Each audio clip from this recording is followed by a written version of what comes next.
રા તાલુકાના ચોગડા ગામે આવેલ રાજારામ મંદિરમાં પાંચપટ્ટી મારવાડી આંજણા સમાજ દ્વારા સમાજમાંથી કુરિવાજો દૂર કરવા માટે ભવ્ય મીટિંગનું આયોજન કરવામાં આવ્યું હતું।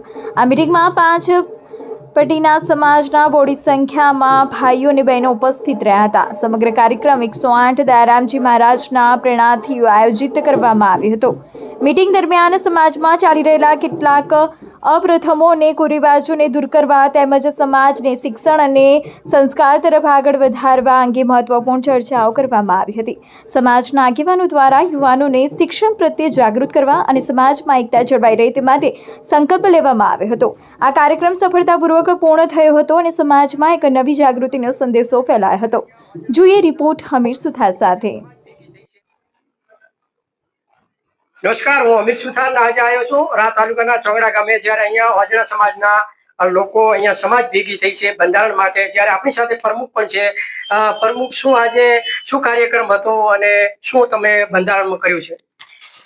અમારે બંધારણ શબ્દ નથી, અમારે એક સમાજ, એક જાજમ, એક રિવાજનો એક સંકલ્પ સાથે અમારા પોંચ પટ્ટીના એટલે કે એક સાચોરની પટ્ટી છે, સાચોરના 30 ગામ જેવું, વાવના થરાદ તાલુકો, હિંદવાણી પટ્ટો એટલે કે દિયોદર બાજુનો ભાગ, અને ડીસા અને લાખણી ડીહાવળી તરીકે એમ કરીને 5 પટ્ટીનું આજે એક સંમેલન રાખ્યું હતું। આમાં દરેક 5 પટ્ટીની અંદરથી એક જેવા બધાના રિવાજ હોય અને જે અત્યારે મોંઘા ખર્ચા થઈ રહ્યા છે, લગ્ન પ્રસંગ હોય, ઢૂંઢ પ્રસંગ હોય, મરણ પ્રસંગ હોય કે અન્ય પ્રસંગની અંદર ખૂબ જ મોંઘા ખર્ચાના કારણે ઘણા જે રિવાજો વધી રહ્યા છે એના ઉપર અંકુશ રાખી અને એ ખર્ચો, જે વધુ પડતો ખર્ચા ઉપર કાબુ રાખી અને દીકરી દીકરાઓના શિક્ષણ પાછળ ખર્ચો કરવા માટેનો એક સંકલ્પ સમાજે લીધો છે।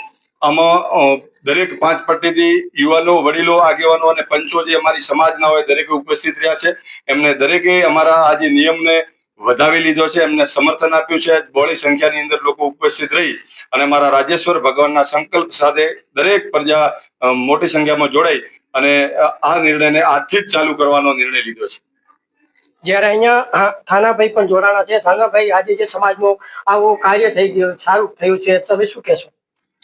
અત્યારે સમાજની અંદર ઘણા બધા કુરિવાજો હતા, એ દૂર કરવા માટે ઘણા ટાઈમથી ચર્ચા ચાલતી હતી। એમાં અમારી આખી યુવા મંડળની ટીમ, અમારા પ્રમુખ શ્રી મહામંત્રી સૌ સાથે મળીને એક વિચાર રજૂ કર્યો કે ભાઈ અત્યારે આ સમયની માંગ છે, આપણે પણ કંઈક નવા જૂનું કરવું જોઈએ અને સાથે સાથે કુરિવાજમાંથી બહાર આવી અને શિક્ષણ આગળ સમાજ વધે એના માટે કરીને પોંચેપટ્ટીના તમામ આગેવાનો, વડીલો, યુવા દોસ્તોને અહીંયા એકત્રિત કરી અને સમાજની અંદર કુરિવાજો દૂર કરી અને સમાજ શિક્ષણની અંદર આગળ વધે, નવી ટેકનોલોજી અપનાવે અને સમાજ સુખાકારીના રસ્તે ચાલે એના માટેના નેમ લીધી છે। એટલે અત્યારે તમામ સમાજ આવેલી છે, એમનો ખૂબ ખૂબ આભાર વ્યક્ત કરવા અમે અને મારા પ્રમુખ તમામ ધન્યવાદ કરીએ છીએ એમનો।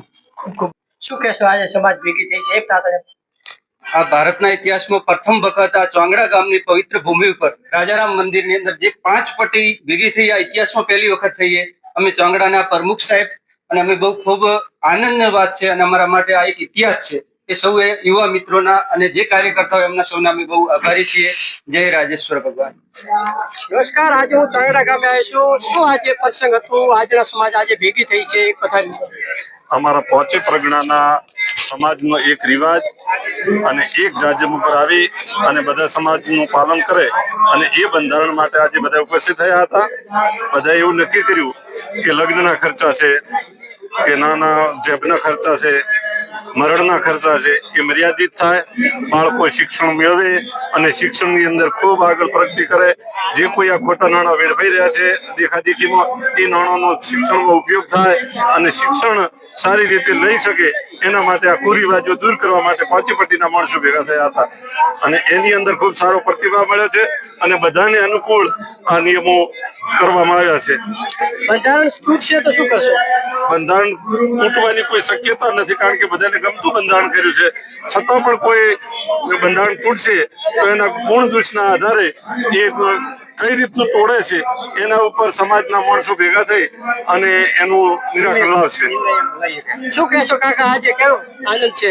બહુ આનંદ છે, બહુ સરસ થયું છે આપણે। સમાજનું બંધારણ રહેશે ખરી? સંદર્ભમાં બંધારણ રાખવું પડશે દરેકના માટે છે ને। રાજસ્થાનથી માંડીને ગુજરાતના છેવાડાના પાંચે પટ્ટી ભેગી થઈને કરવું. દરેક યુવા મિત્રને પણ લાગુ પડે એટલે 100% બંધારણનું પાલન રહેશે અને 100% બધા વડીલો સમર્થન આપશે અને બહુ સરસ છે રાજેશ્વર ભગવાનના આશ્રમમાં આ જબરદસ્ત મિટિંગનું સફળ આયોજન થયું.